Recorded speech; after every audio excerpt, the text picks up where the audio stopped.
Muy bien, jóvenes. Quisiera que tuvieran a mano ahí un papelito, que tuvieran a la mano un papelito y un lápiz ahí para que me fueran acompañando en algunas situaciones que se van dando aquí con los cálculos. Acuérdense que estábamos viendo el comportamiento de un gas clásico de N partículas, pero ahora interactuante. Y que estábamos pues en el hecho acá de calcular la función Q sub N, que era la función configuracional, que era una parte de la función de partición, que venía entonces expresada por este término que está aquí, y aquí se incluían entonces las interacciones, ¿verdad? Las interacciones que habían en el sistema. Habíamos decidido trabajar con la ecuación de Van der Waals, que era una primera aproximación al gas real.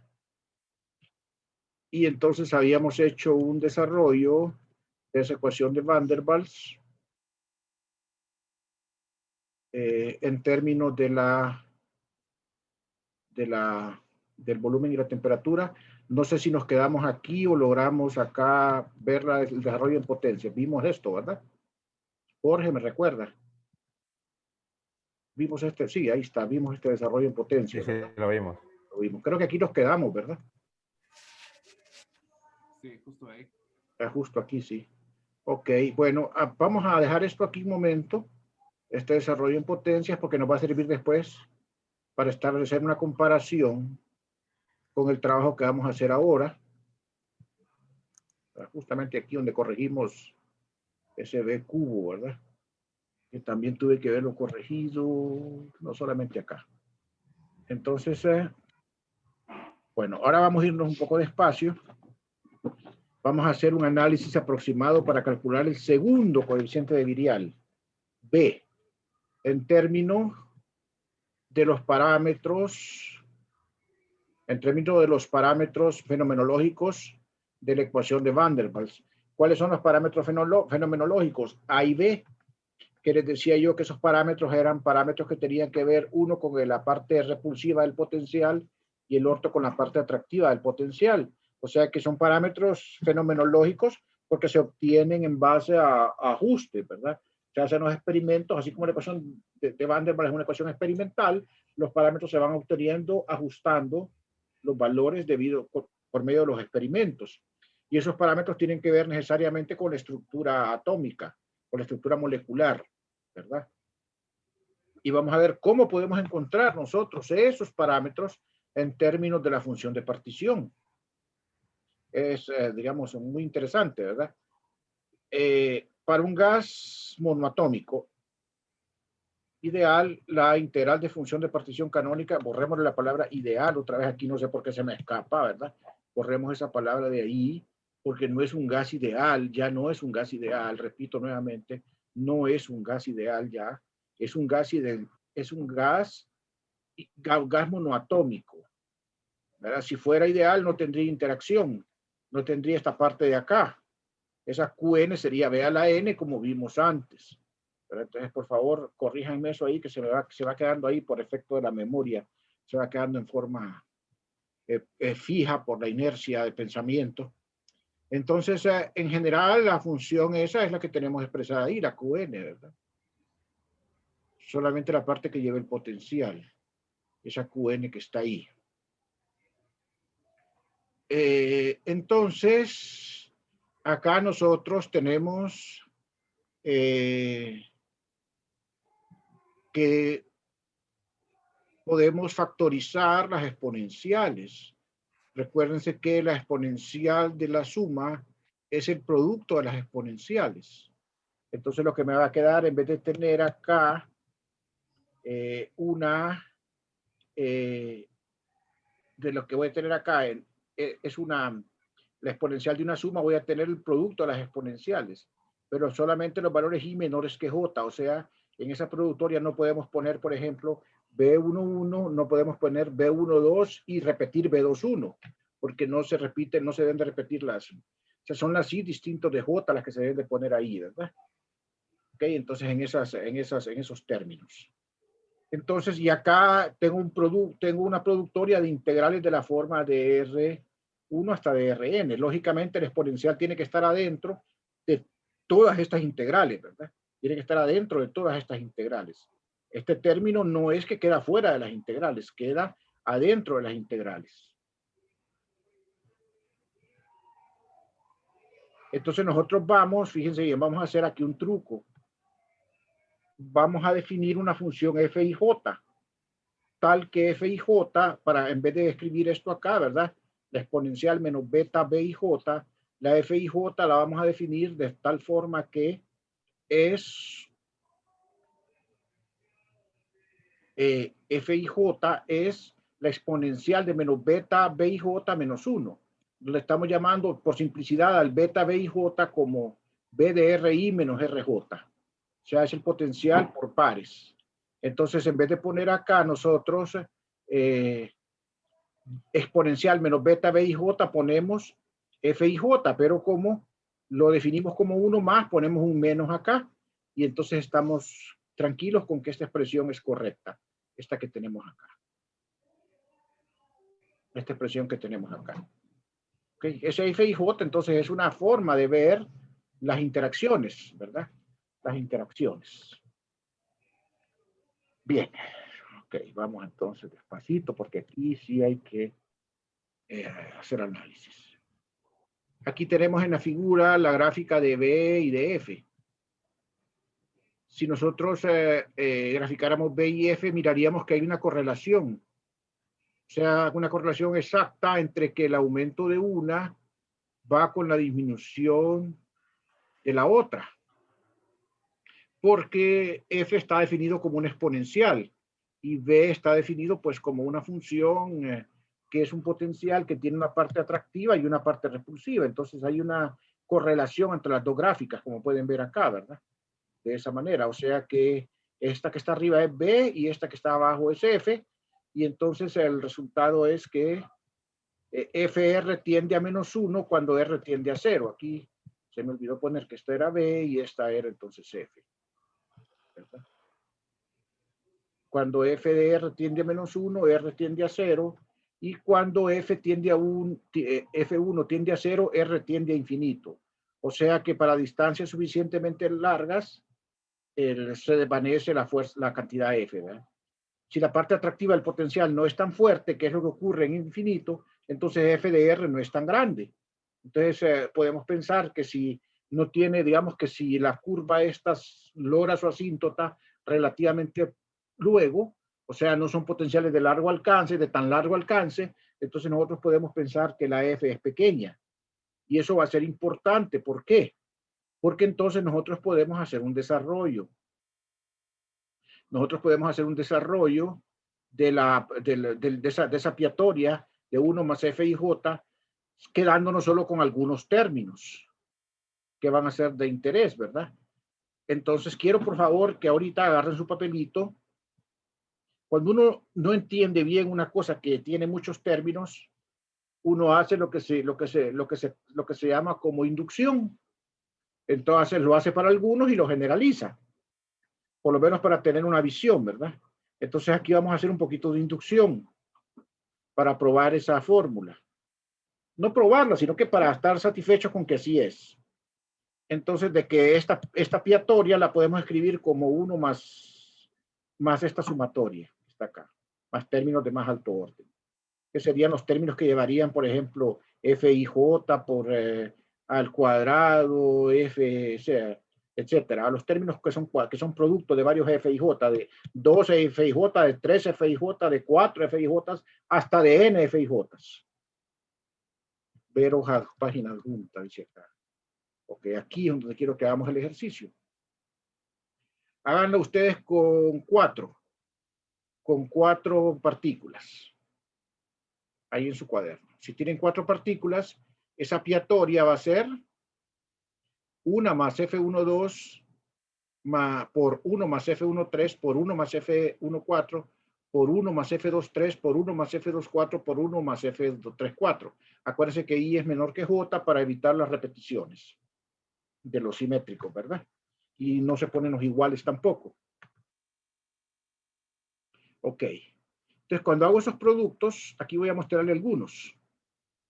Quiero que vayan viéndolo y si es posible vayan haciéndolo. Un término sería 1 por 1 por 1 por 1 por 1 por 1 6 veces. Otro término sería, por ejemplo, tomar el F12, multiplicarlo por 1, por 1, por 1, por 1, por 1. El otro término sería tomar el F13 y multiplicarlo por 1, por 1, por 1, por 1, por 1, por 5 unos.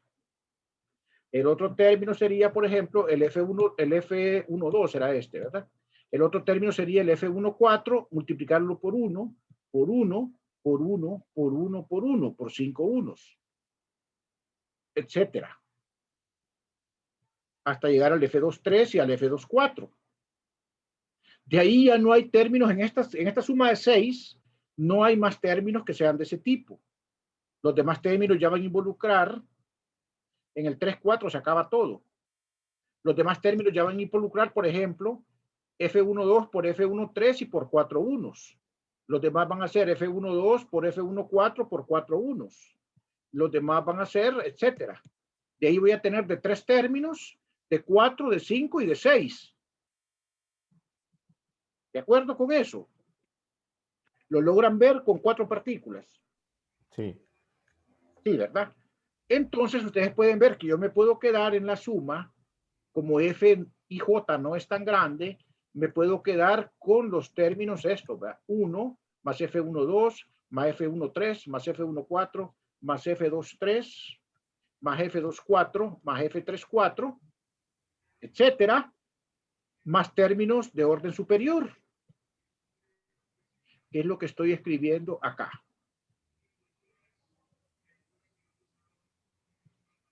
¿Qué es lo que escribí acá? Miren. ¿De acuerdo? Ese ensayito que hicimos en la hoja siguiente era para estar conformes con esta fórmula que está aquí. Algunos puede ser que tengan la suficiente astucia, la suficiente visión para verla directamente, ¿verdad? Pero hicimos el desarrollo ahí porque podemos haber algunos que nos cuesta más poderla visualizar. Y no es ironía, es realidad, ¿verdad? Yo tengo que hacerlas así para poderlas visualizar y quedo tranquilo hasta que me siento satisfecho. Entonces ya ahorita estoy satisfecho y puedo seguir, no sé ustedes.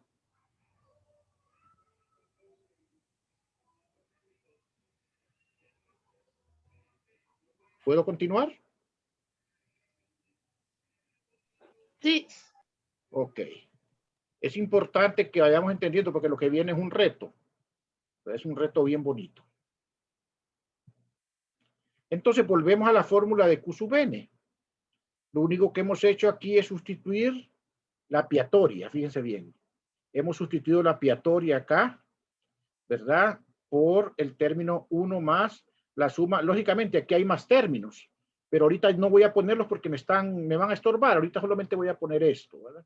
Hay más términos, pero solamente voy a poner estos. ¿De acuerdo? Si ustedes quieren algo más, pues vayan agregando, vayan agregando, vayan agregando y así van a tener el problema más enorme, ¿verdad?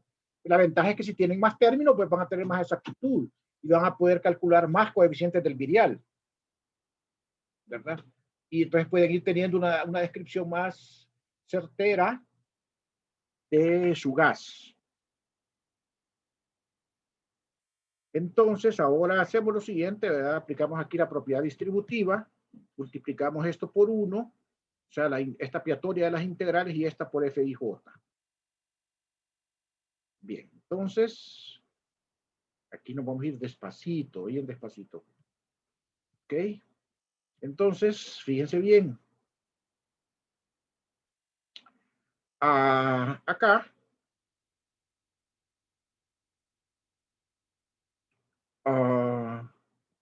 ustedes van a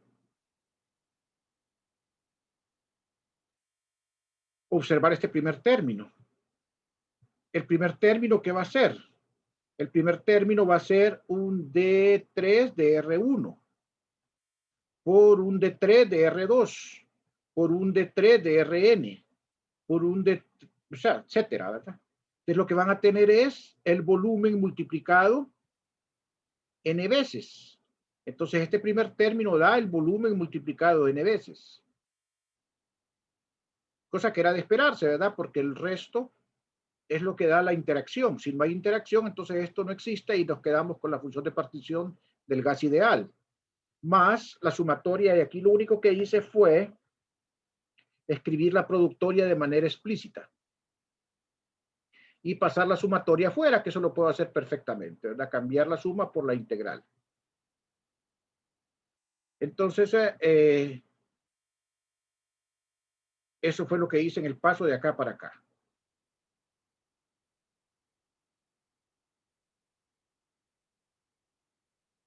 Aquí le puse puntos suspensivos porque hay más, ¿verdad? En todos los renglones realmente hay más términos, pero no los estoy tomando en cuenta. Me dicen si están claros en ese paso o no.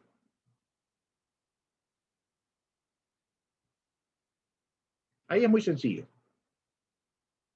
¿Visualizan el volumen acá? ¿El B a la N? Sí.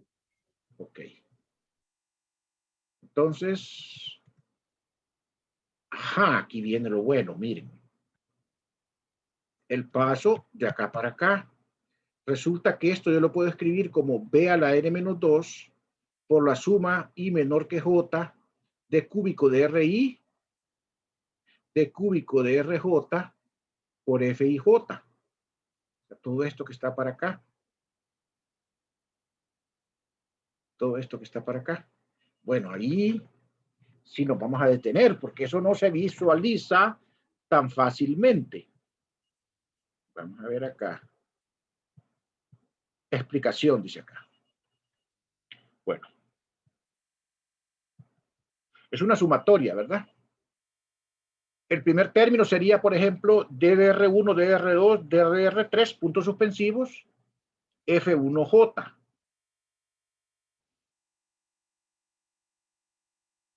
Aquí iría, por ejemplo, dice, aquí tengo el DR1, DR2 afuera. Aquí tengo el DR3 y aquí tengo el F12. Aquí tengo ahora el otro término que sería DR1, DR3, F3J, F13. Solo estoy escribiendo la sumatoria, miren, ¿verdad? Aquí tengo DR1, DR2, DR3, F14, puntos suspensivos. Entonces, esto que está acá, yo lo puedo escribir así. Si yo voy a poner el F12, yo puedo poner aquí DR1, DR2 y solamente estas integrales van a afectar a la F12, porque F12 es función de RI menos de R1 menos R2. Estas quedan aparte. Si yo tengo 4 partículas, ¿cuántas integrales de estas me quedan? 2, ¿verdad? Solo me quedaría DR3 y DR4 aquí afuera. ¿Ok? Sí, o sea que aquí no va, aquí no, en esta no va ni R1 ni R2 en este producto. Porque la integral yo la meto hasta adentro, porque F12 solamente depende de R1 menos R2, no depende de R3 hasta Rn. El siguiente término, por ejemplo, si yo escojo el 1,3, entonces meto las integrales de R1, de R3 acá y dejo libres las de R2 hasta Rn. Si yo tengo 4 partículas, dejaría la R1 y la R2, la R1 y la R3 no las pondría acá. Ok, no irían la R1 y la R3 porque van aquí. Entonces, ¿cuántas de estas van quedando acá? Van quedando, se dan cuenta, N-2. N-2 integrales. Cada una que da. Cada uno da un volumen. Y ese es el factor Bn a la menos 2 que queda acá. Entonces solamente queda aquí realmente el término DDRI, DDRJ, FIJ. Y ahí sale el B a la N-2.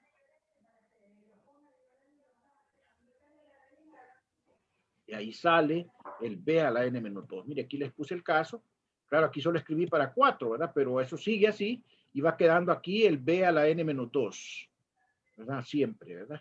Y queda aquí entonces DRI, RJ, pero eso va sumando y J van variando, porque miren, aquí aparece DR1, DR2, F12, DR1, DR3, F13. Entonces hay una suma siempre, que es la suma que queda aquí. Y espero que estén conformes con esta notación. ¿Por qué saqué el DRI? Porque esta integral está incluyendo a todo lo que está aquí adentro. Esto está aquí adentro, ¿verdad? No es que estoy separándolas. sino que yo aquí escojo a entero primero sobre RJ o entero sobre RI, como yo quiera. Espero que hayan entendido este paso hasta acá. Sí, está claro. Sí, ¿verdad? Siempre hay, miren la ayudita ahí, ¿verdad? Cuando uno está haciendo los numeritos, los calculitos, siempre es bueno ahí hacerlo con 6, con 5, para ir visualizándolo. Ahí uno va viendo, ¿va? Eso se llama inducción, ¿verdad? Eso se llama inducción, es decir, no estamos mostrándolo matemáticamente con el rigor, pero nos queda claro, quedamos satisfechos con que la expresión es esa. Cuando nosotros hacemos esto, los matemáticos no les gusta porque dicen que nosotros hacemos las cosas así, ¿verdad? Pero bueno, así las hacemos nosotros. Entonces, ahora miren, si tomo el logaritmo de QN. Si tomo el logaritmo de QN, acuérdense que a nosotros nos interesa el logaritmo, ¿para qué? Porque ahí sacamos la presión, sacamos la energía libre de Helmholtz, todo eso, ¿verdad? Entonces sacamos el logaritmo de QN, donde QN está dado con estos términos. Entonces aquí se van dando cuenta que aquí va a quedar logaritmo de Bn más, aquí hay un producto, ¿verdad? Que sería entonces más, aquí sería logaritmo de Bn por, o sea, voy a sacar el logaritmo de los dos lados. Entonces va a ser logaritmo de Bn y acá quedaría este término que está aquí. Aquí abajo lo vamos a ver mejor. Si quieren, apunten esto ahí, por favor, en el papel. Apúntenlo en el papel para que lo vayan visualizando. Cuando saque el logaritmo, ¿cómo va a quedar? Apunten esta expresión ahí en el papel. Porque aquí en este sistema sin pizarra se le va a uno la memoria de lo que va escribiendo, ¿verdad? Entonces apunten esto en el papel.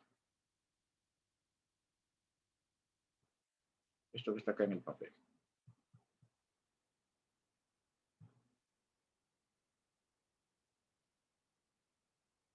Ok, ya lo apuntaron. Entonces si yo saco el logaritmo de Q sub n, este término menos n, el logaritmo de b, es cuando yo le saco el logaritmo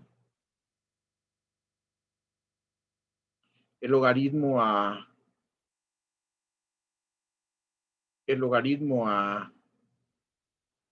bn. Vamos a ver aquí, creo que está aquí desarrollado. No está desarrollado, tenemos que visualizarlo. Entonces vamos a visualizarlo. ¿Qué quedaría después entonces cuando yo saco el logaritmo de todo esto?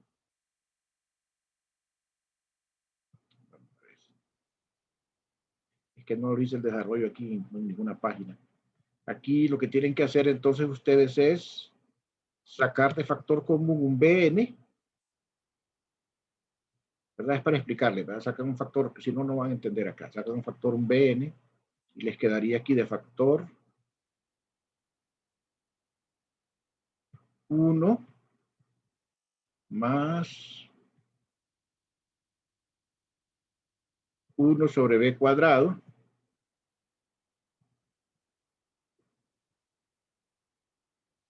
por todo lo demás, ¿verdad? ¿De acuerdo? Y ahora sí, cuando ustedes sacan el logaritmo, les queda el logaritmo del producto es la suma de los logaritmos. Y entonces este logaritmo de bn lo tiran al otro lado y les queda menos n el logaritmo de b. ¿Está claro ese paso? ¿Y qué les va a quedar? Les va a quedar el logaritmo de la suma del otro lado.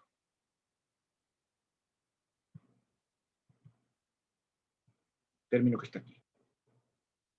¿De acuerdo?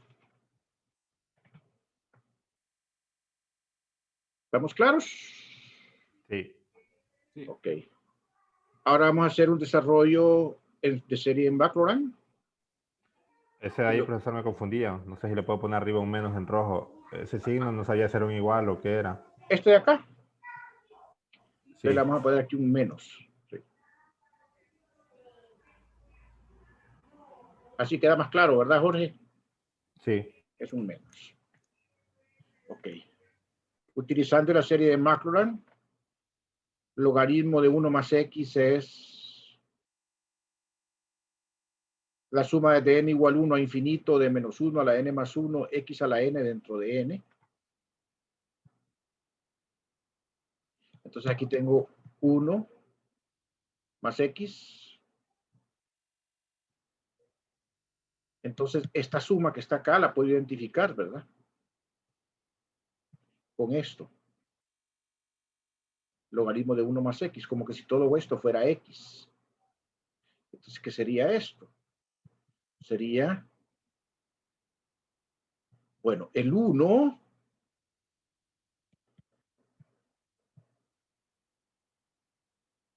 que está acá sería el logaritmo de 1 más x. Entonces sería el primer término, que sería x a la 1, que sería el que tenemos acá. Y todos los demás términos ya llevarían productos que involucrarían f y j por f kl, etcétera. Y me involucrarían términos bilineales o cuadráticos. Entonces, como solamente queremos quedarnos a primer orden, ese desarrollo lo dejamos acá a primer orden. Y ponemos aquí con puntos suspensivos todos los demás términos.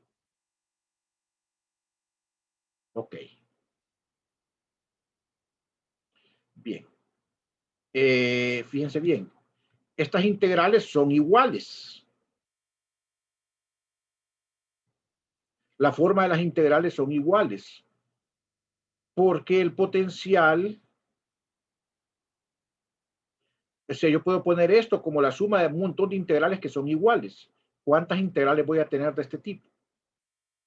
¿Cuántas integrales voy a tener de este tipo? Bien, fíjense bien. ¿Cuántas integrales voy a...? Miren que aquí cambia ya. Aquí estoy poniendo ya esto como el resultado de un producto por una sola integral genérica. Porque estas integrales que son iguales, quiero ver cuántas van a haber.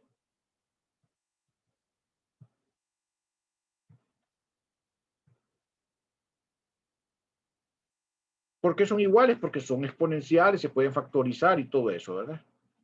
Entonces, aquí no sé si hice ese desarrollo. No lo hice aquí el ejemplo, pero ya les voy a explicar por qué es ese factor.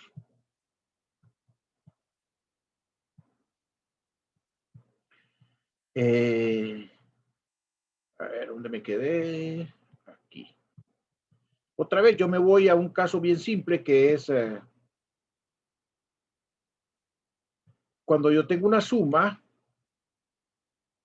¿de acuerdo? Una suma y quiero hacer la suma y quiero ponerla sin, o sea, como un solo término por el número de veces, sin repeticiones y sin tomar en cuenta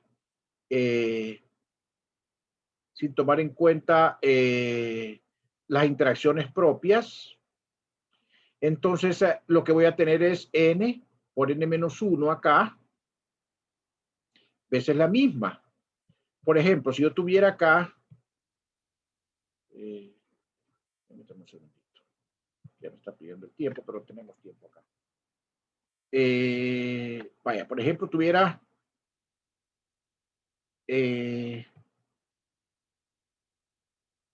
¿cuántos términos voy a tener si tengo 4 partículas? 6 términos, ¿verdad? A ver, hagámoslos acá. 4 partículas. Esta suma. Voy a ver si abro una pestaña aquí para escribir.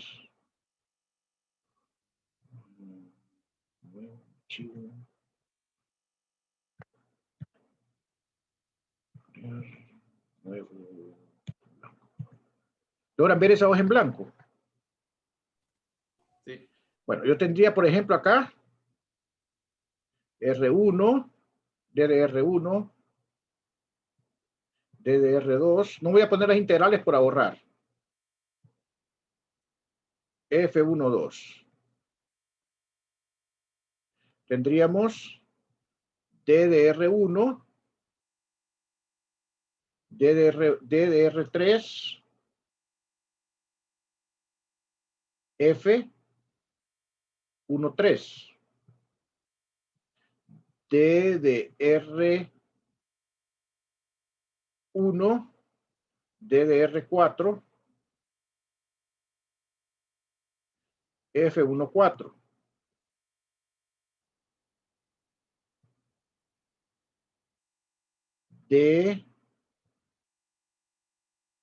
DR 23,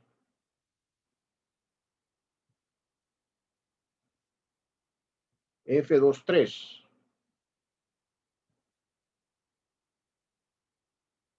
Y tendríamos acá entonces D, DR, 3, 4. Y ya no deben de haber más, ¿verdad? F, 3, 4. Entonces, para 4 partículas no hay más términos, ¿verdad? Serían esos 5 términos. ¿Cuál dice? El 2,4 no iría. El 2, 4, sí. Solo hace falta, ¿va? DDR2, DDR4, F24.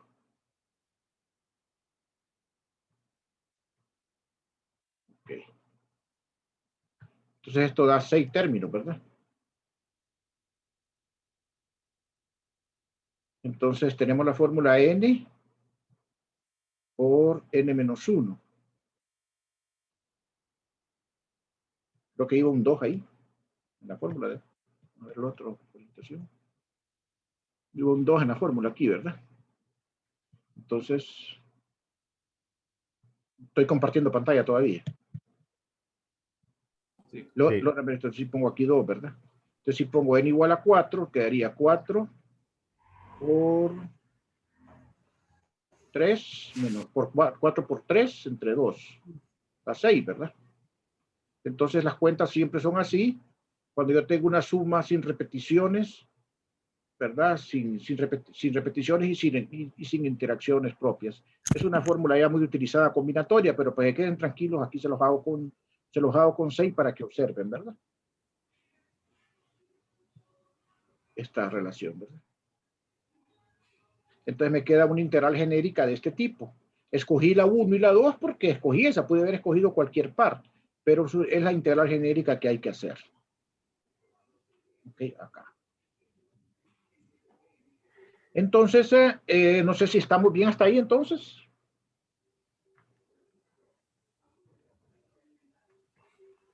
¿Ese F y J lleva alguna exponencial adentro? Porque lo que me confunde es que está como suma y después queda como multiplicación. Es que el exponencial f y j se define como 1 más b y j. Pero Más es que no, exponencial de... sí, pero sí, 1 más b y j, más la exponencial de b y j, sí. Es que no es eso lo que lo factoriza es el hecho de que las integrales son iguales. Es decir, porque la forma del potencial es el mismo, es la misma función. Es la misma función. O sea, si es un coseno, por ejemplo, es el coseno de RI menos RJ en todos los términos. Entonces la integral es el mismo y los límites de la integral son los mismos también. Entonces la integral es la misma. Entonces lo que usted tiene es n veces la misma integral multiplicada prácticamente.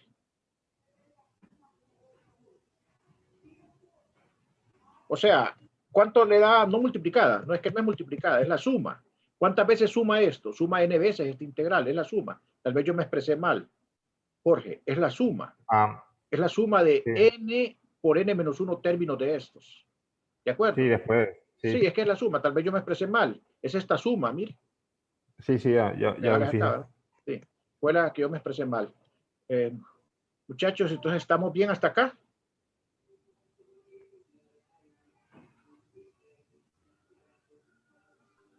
Bueno, sí. Entonces, ok, entonces vamos a ver el límite termodinámico.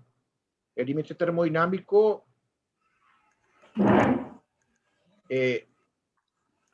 o sea, n es muy grande, entonces aquí nosotros al tener el n cuadrado comparado con n lo podemos despreciar y solamente nos vamos a quedar entonces con este término que está acá para el logaritmo de qn menos n, el logaritmo de b, y nos vamos a quedar aquí en esta expresión. O sea que el logaritmo de qn menos n, el logaritmo de b, tiende a... Ok, aquí viene el paso. Este de acá, miren, aquí pasé yo. Como hay simetría, como hay simetría, como hay simetría esférica, este F12 depende solo de R1 menos R2, o sea, de la magnitud. Entonces, cuando yo hago la integral acá, la primera integral, yo puedo hacer la integral primero sobre R1, y sobre R2, perdón, aquí la hice sobre R2 primero. Entonces, ustedes lo que van a tener aquí es que como esta función solamente depende de R, o sea, del R2 menos R1, entonces ustedes tienen que esa integral se vuelve una integral de 0 a infinito por la simetría esférica del ángulo sólido, que es 4πr cuadrado por F12 de R, de dr, al hacer la integral aquí sobre R2, porque esta, digamos, solamente depende de R2 menos R1, no depende de R2 como todo el elemento de volumen, sino que depende solamente de R. Entonces esto se escribe como 4πr cuadrado y F12 como R a la hora de hacer esta integral. Y esta queda acá solamente como un volumen. Entonces ahí está la clave. Porque si esa queda como un volumen, entonces aquí solamente queda n entre b y queda esta integral de 4πr cuadrado f de r. Hacer esta F12 de r lo pude haber hecho desde antes. Es más, lo vengo haciendo así porque es función de R1 de R menos R2 de la magnitud, no de R1 menos R2 vectorial, de R1 menos R2 magnitud. O sea, es simétrico esféricamente. Entonces, cuando es simétrica esféricamente, esta integral se escribe así. Así como cuando integraban las probabilidades en las funciones de onda, cuando había simetría esférica, se pasaban acá en los orbitales del átomo de hidrógeno. Hacían lo mismo, ¿verdad? Cuando pasaban de esta integral de volumen acá a esta integral de volumen con simetría esférica. Es decir, aquí medio justificamos el paso. R2, R es R2 menos R1 en la primera integral. El módulo de R es R, es el módulo de R2 menos R1. Y d cúbico de R es simplemente d cúbico de R2, o sea, 4πr cuadrado.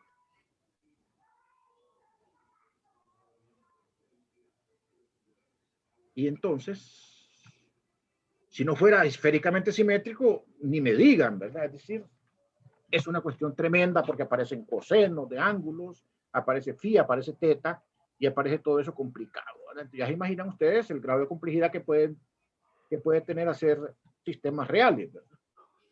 Aquí estamos en un sistema bien idealizado todavía, ¿verdad? Aunque no es el gas ideal, es bien idealizado todavía. Entonces, no sé si estamos bien hasta acá.